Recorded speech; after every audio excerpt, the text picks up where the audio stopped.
A well-regulated militia being necessary to the security of a free state. The right of the people to keep and bear arms shall not be infringed. Welcome to another edition of Bearing Arms, Cam and Company. My name is Cam Edwards. I'm glad you joined the program today. We are going to talk constitutional carry.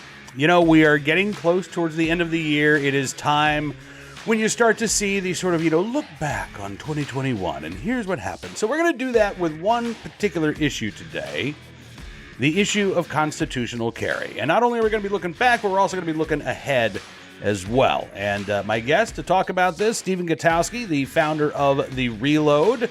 Also, by the way, the 2021 Journalist of the Year, as named by the Second Amendment Foundation at the Gun Rights Policy Conference. So you have the Second Amendment Foundation's Journalist of the Year and their Blogger of the Year talking about constitutional carry together. Take a look and a listen. Mr. Gutowski, glad you could join us on the program, sir. It's good seeing you again. Hey, thanks for having me. I always enjoy coming on. And if I'm not mistaken, I think the beard is a little thicker and longer since the last time we spoke. Yes, I know the hair up here. I'm jealous of that, but I need to cut this. It's all over the place, but I'm going back for that pandemic look of just when you couldn't get a haircut, that right? You start to look like a man living out in the forest. That's a good look. I endorse it, buddy. I endorse it. So listen, we're going to talk about constitutional carry. We've got, 2021, when we look back on, this year in gun rights, I think this is going to be the year of constitutional carry. We saw almost, half a dozen states adopt constitutional carry language just in the last 12 months. Yeah, 5 states, including Texas, which is the biggest one yet to adopt it. Right. But there are still more to go. I mean, we've got, 42 states that are shall issue right to carry right now. So not all of them are I think, going to be early adopters of constitutional carry. But look, we've seen Ron DeSantis, governor of Florida. There was a video that has come out showing him being asked, I think it was by a GOA representative, would you sign a constitutional carry bill if it gets to your desk? The video kind of it kind of moves. You hear DeSantis say, sure. I'm 90% sure he was responding to the question. Maybe there's like a 10% chance he was talking to somebody else. I don't think the governor's office has officially said anything yet, but we do know that I think it's Representative Anthony. Oh, has he said something? Are you going to break some news here? Yes, the Reload. We I reached out to his office because, the video is weird. It comes from the National Association of Gun Rights, which is like a Ron Paul affiliated group, and they have a Florida chapter. And I guess the legislative director for that Florida chapter is the guy who took the video. But it does look like something where the governor seemed to think it was going to be a picture, and it turned out to be a video. But DeSantis, he does ask him a very clear question, which is, right, will you sign a bill if constitutional carry comes to your desk? And DeSantis says, of course. And because of the somewhat odd nature of the video, and then also just to get more details on the governor's position, I reached out to his spokesperson, Christina Pashaw, who I really hope that I'm pronouncing her name right. But either way, she said that they don't dispute anything in the video, which presumably means that is his actual position, but that we would have to wait for actual legislation in the text of a bill before he could support specific legislation, which makes sense. Their legislative session starts in January. She did point out, though, that the Senate Majority Leader in Florida has already publicly committed to supporting constitutional carry in some form. So I wouldn't be surprised if that bill came up this session. There's obviously still a lot of internal politics that are going to have to play out to see if it'll pass and make it to the governor's desk. But, that's a pretty good indication. It is a pretty good indication. So I think we could put Florida at the top of the list of states where this is going to be an issue next year. And then I think you have to include Ohio as well. The Ohio State House has already passed constitutional carry. I don't know when the Senate is going to pick it up. But again, Ohio is one of those states with a Republican trifecta, right? They control the House, they control the Senate, they control the governorship. So this, to me, seems like this is doable there in the Buckeye State. Yeah, to me, at this point, with the momentum from those 5 states and Texas especially, it's almost inevitable. That's not, obviously nothing's inevitable in politics, but there's going to be so much pressure on Republican legislators to pass this policy that it's going to be very difficult for them to resist that at this point with how far the movement has already gone. And you've seen all the major gun rights groups are pushing this, the NRA, GOA, FPC, all these guys are advocating for the same policy. And now you're seeing all these other states do it. Republicans are going to have a hard time saying no, I think, moving forward. And, it is realistically a Republican policy at this point. I believe Vermont is the only place that has it and has had it since its founding, of course. Right. That it isn't a Republican trifecta. I believe maybe Maine wasn't when they passed theirs, but there's very few crossover states, like purple states or blue states that pass this policy. But the triple red states, and there's a couple left: Florida, Ohio, I believe Georgia will be another one. Indiana's another one too, and I'm actually curious to see what happens in Indiana, because there was a constitutional carry bill that was introduced this year. It did not ultimately succeed, but I think what the Indiana lawmakers adopted, we could probably call like shall issue plus. They removed all of the government fees for a lifetime carry license. So you can apply for a license. You don't have to pay any money outside of the fingerprinting service, I think. But you're not paying for the background check. You're not paying for an application. And in the first 24 hours that the state police website went live after this law went into effect, I think they had something. It was close to 15,000 people who logged on and applied for their carry license. So clearly, removing that fee opened up the door for a lot of people who either could not afford to apply for a license, or or they just hadn't thought about it until all of a sudden they realized, okay, cool, now I don't have to pay to exercise a constitutional right. I wonder if there are going to be any states, because again, I mean, as you talk about Georgia, Florida, South Carolina is another state. They've just passed open carry with training, which basically means if you've got a concealed carry license, you can now open carry as well. And the left freaked out over that in a way that I thought was a little over the top. I mean, because it really wasn't a major change to South Carolina law, but they acted like this was constitutional carry. So if you're already going to have the outrage from the gun control activists, you might as well go and get what you really want, right? As opposed to, trying to take these, sort of baby steps. But I do wonder if we're going to see a couple of states maybe go the Indiana route and say, all right, well, why don't we start with shall issue plus, and then, we'll see how that goes for a couple of years, and then maybe move to constitutional carry. I wonder if there are going to be, some hesitations, because next year is an election year, right? And so I think there's going to be some political calculations being played here. If it's going to benefit Republicans, or if Republicans think it's going to benefit them in congressional races, in gubernatorial races, in control of state legislatures, I think they are going to push forward with constitutional carry. But something tells me, like in South Carolina, for example, I don't know, I see some hesitancy on the part of some Republicans to go back to the well right after they had this, I think overly divisive fight over open carry with training. Are they going to come back and revisit the issue right away?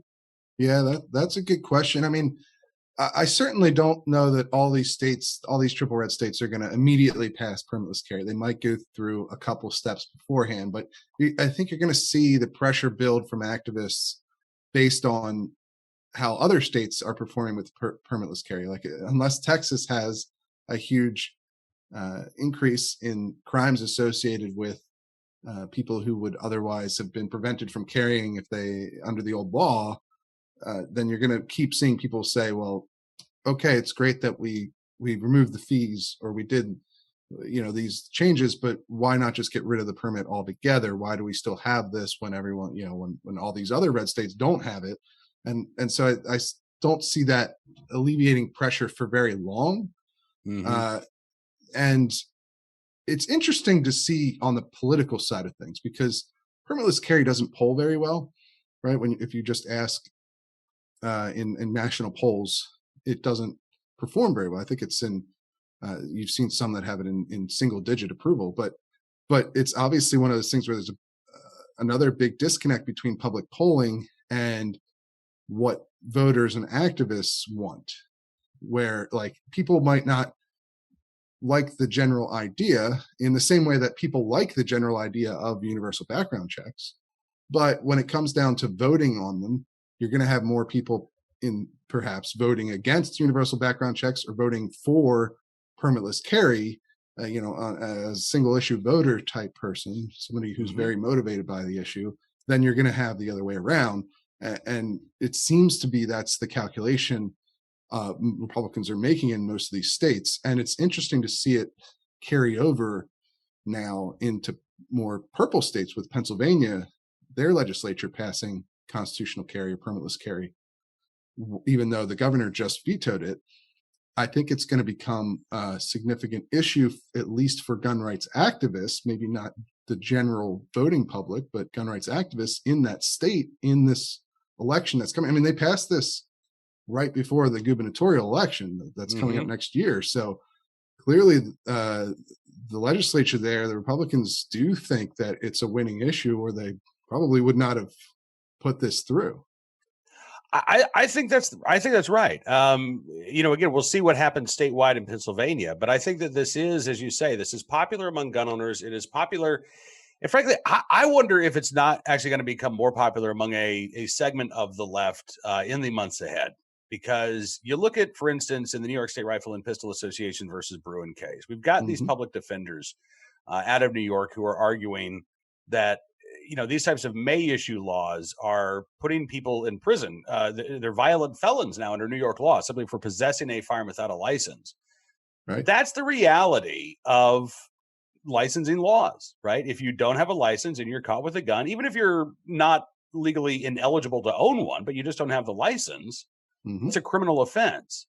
And so, it falls disproportionately on young African-American men in a lot of these cases. So, yeah, I mean, which is something obviously that resonates with many people on the left as far as, speaking about criminal justice reform. This is the same sort of concept, the same principle that's involved with wanting to reform a lot of other laws also plays here with these permitting laws. Because, like you said, it's generally it's just a possession crime. There's no, oftentimes there can be no other crime associated with this person having a gun. They haven't proved that they're a gang member or that they've committed some crime with the gun. They just have the gun. And that's another reason, that goes beyond just May issue permits to all permitting for gun carry. Why is it necessary would be obviously the activists' question here. Like, why are these permits necessary? Do they actually reduce crime, or are we locking up people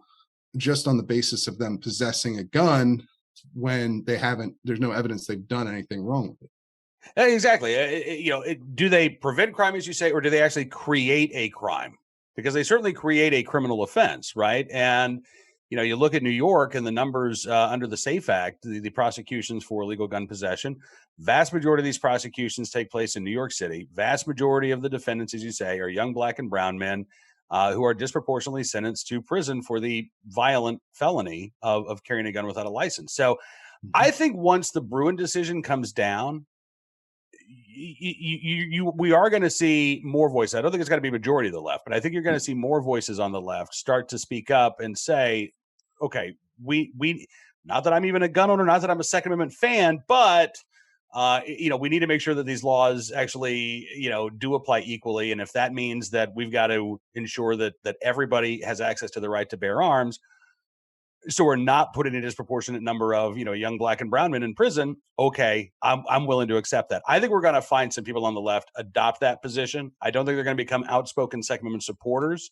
I don't think they're going to become, fans of gun ownership, but I think it's going to be more of an argument of criminal justice reform coming from the left, as opposed to an acknowledgement of a civil right. That argument that you hear more, I think, from the right.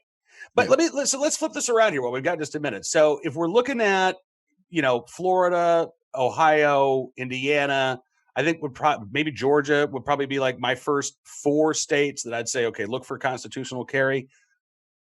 Do you think our Democrats in Vermont, for instance, would they try to impose a may issue law or even a shall issue system, but a licensing system in the state of Vermont? Do you think there'll be any state controlled by Democrats that will try to move from a shall issue to a may issue system before the Supreme Court issues its decision? We've never had a state do that.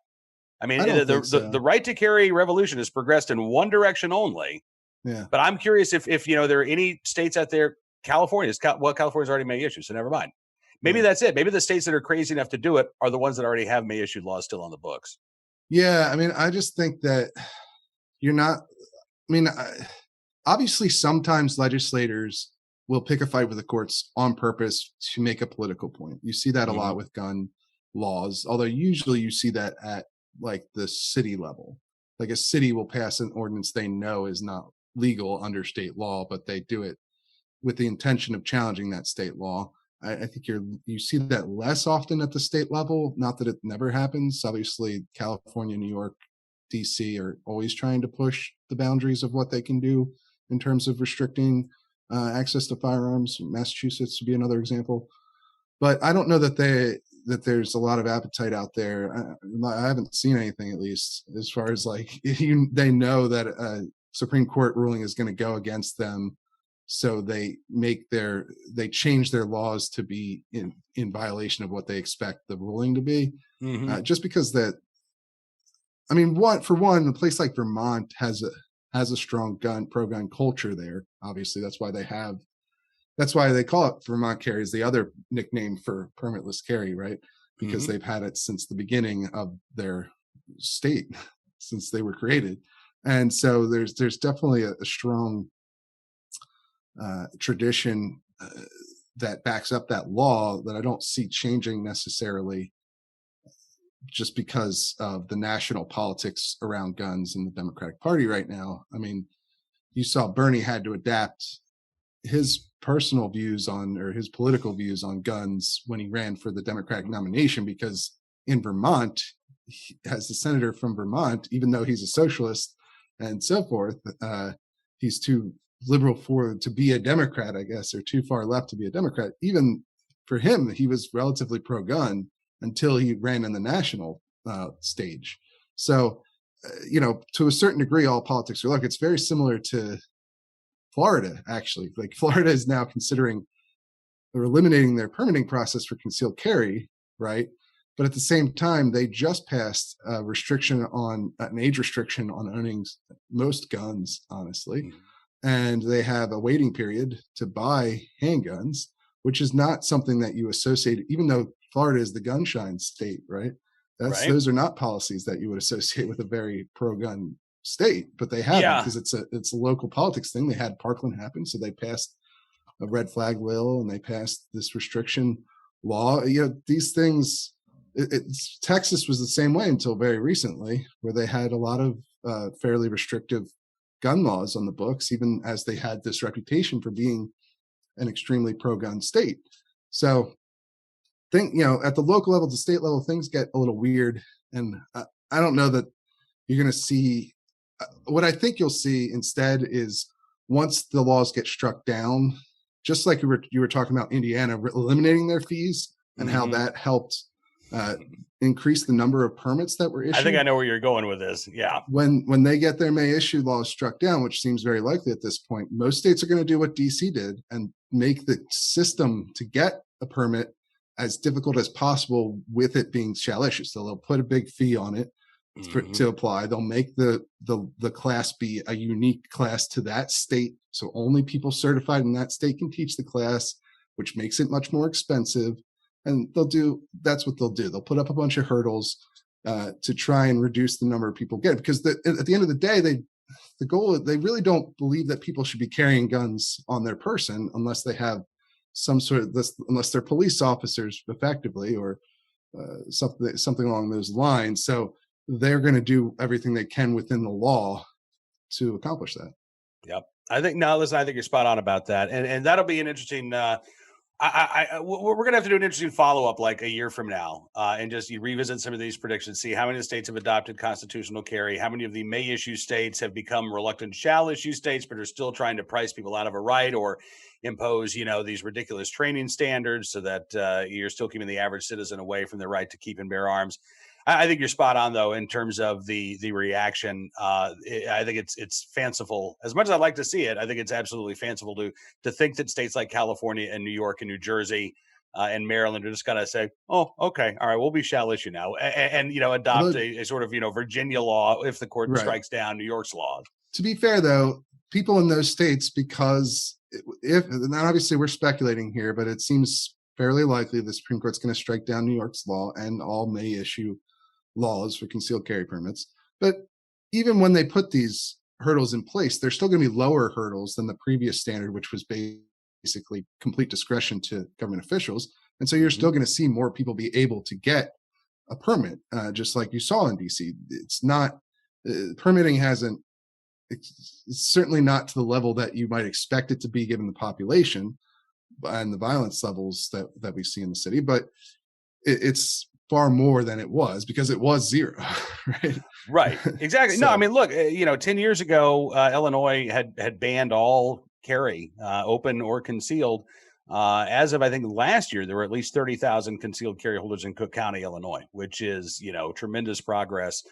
Much to the chagrin of the anti-gun activists in Illinois. Hey, listen, Stephen, unfortunately, we are almost out of time here. But obviously, if folks want to get more information from you, the Reload is the place to do it, right? Absolutely. Yeah, thereload.com.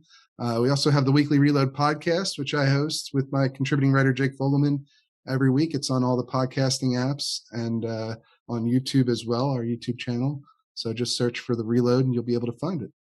Fantastic. Listen, Stephen, really appreciate your time as always. It's good seeing you, sir. And hopefully we'll get to catch up in person here before long. Yeah, let's go shooting. It's been a while. Man, it really has been a while. It's been a while since I've just simply gone shooting. I went plinking, I don't know, 6-7 weeks ago, maybe. Me too, burned up a little man. 22, but I just bought a new ghost gun, a Sears made ghost gun from the 1960s, and I have to go shoot it. It's a semi-auto. Oh, nice. shotgun. Awesome. All right. Well, we'll make plans here. I want to take a couple of days off around the holidays, so we'll see what your schedule's like. Stephen Gutowski, The Reload. Good talking with you as always, man. Thanks. Much appreciation to Mr. Stephen Gutowski for joining us on the program. Now, listen, normally, we do the recidivist report, we do the good deed of the day, we do an armed citizen story. The conversation with Stephen went just a little bit longer than I was anticipating. So we're going to just stick with an armed citizen story today. We'll get back to the full panoply of other stories on Monday's Cam and Company. But let's finish off today's program with a look at this defensive gun use from Destrehan, Louisiana, where a road rage incident ended in a self-defense shooting, according to authorities. A man who was shot last month by an angry motorist who had followed him home after he allegedly fled the scene of a fender bender has now been arrested, according to authorities, on charges of battery and DUI after authorities identified him as the aggressor in the confrontation. 51-year-old Michael Wolf turned himself in Louisiana on Tuesday after detectives with the St. Charles Parish Sheriff's Office got a warrant for his arrest. He was booked on second-degree battery, aggravated burglary, DUI, reckless operation of a vehicle involving an accident. According to the sheriff, Wolf had a blood alcohol level of 0.2%, actually more than 0.2%, well over the 0.08 legal limit. Now, as for the man who shot Wolf, he's been identified as a 78-year-old man, not facing arrest, acted in self-defense, so we won't be naming him here in this story. But the sheriff's office said after an extensive and thorough investigation, including securing video footage of the events, it was determined that Wolf was the aggressor and provoked the 78-year-old to respond in self-defense. This is back on November 16th. According to authorities, Wolf was driving his black pickup truck when authorities say he hit the 78-year-old man's Mercedes. Wolf then continued driving to his home. The 78-year-old, who had his wife in the car, followed Wolf. They called 911. And then shortly after Wolf parked in his driveway, a neighbor who was working in his yard said he saw the Mercedes pull in behind the truck. The neighbor said he saw two guys get out of their vehicles, begin arguing. The older gentleman accuses Wolf of sideswiping his vehicle. Sheriff's office says that the, quote, obviously irate Wolf then approached the 78-year-old's vehicle in an aggressive manner. The sheriff's office said an altercation followed, and subsequently the 78-year-old man shot Wolf in the abdominal area in self-defense. The neighbor, by the way, had rushed over when he said he overheard the 78-year-old mention being armed and threatening to shoot. Neighbor got in between the two men to try to break up the fight. The neighbor said shortly after the shooting, he just pointed the gun at his stomach and then shot him. The 78-year-old then got back inside his car, locked his vehicle. Meanwhile, Wolf gets off the ground, begins banging on the 78-year-old man's car window, retrieved a crescent wrench from his garage, smashed the car window, opened the 78-year-old man's door, and then began hitting the 78-year-old man in the face, breaking his nose. That's when the 78-year-old man fired 3 more shots, with one of these shots again hitting Wolf in the abdomen. He was airlifted to a hospital where he underwent surgery. He was eventually released. The 78-year-old was treated at the scene for his injuries. This is an odd situation here. But the 78-year-old sounds to me like wasn't trying to instigate any sort of violent act. In fact, a couple weeks ago, do you remember that case out of Florida where we had a woman in her 30s? She was a librarian, and apparently she also was the instigator of a hit and run. And then she drove off, and the motorcyclist who she hit followed, along with several other individuals. They followed her to her home. They're on the phone with police at the time. They didn't try to, take any action themselves, but they wanted to know where she lived. They wanted officers to arrive there. It sounds like that was very similar to what happened with the 78-year-old in Louisiana. And then they get there, and all of a sudden, here's the difference between these two cases. The 78-year-old gets out of his car and says, "Hey, you sideswiped my car."